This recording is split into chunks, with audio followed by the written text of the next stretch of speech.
बूटी पी के सभे बना सहाइल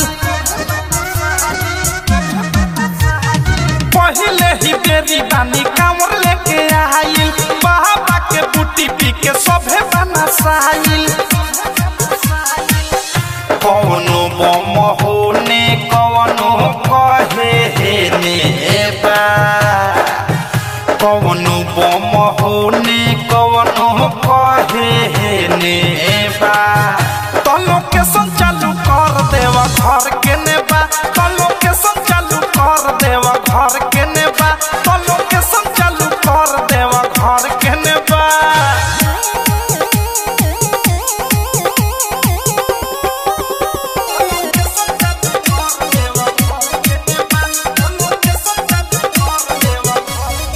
पता लगे न अभी कितना दूर हो दर्शन करेला दिल बा मजबूर हो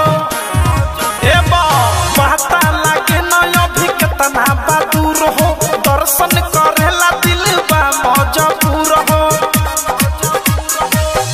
सब कर जिंदगी आई बाबा के देने बा सब कर जिंदगी आई बाबा के देने बा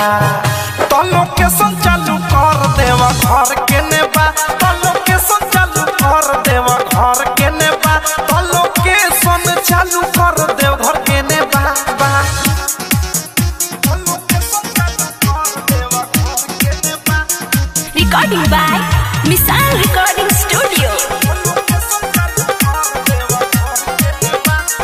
जीवन सफल होई जल असो ढार के बाबा के मंदिरिया में पहिला सोमार के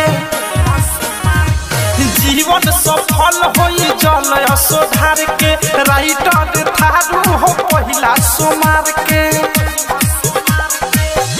अवधेश प्रेमी चलो बतावत जेने बा मीठू मिसाइल अनुराग चलो जेने बा तलो के संचालू कर देवा घर के नेबा तलो के संचालू कर देवा घर के नेबा तलो के संचालू कर देव घर के नेबा बा म्यूजिक न्यू ऐप अभी डाउनलोड कीजिए हमारे गूगल प्ले स्टोर से और पाए भोजपुरी लोकगीतों का एक से बढ़कर एक ऑडियो वीडियो सॉन्ग बिल्कुल मुफ्त।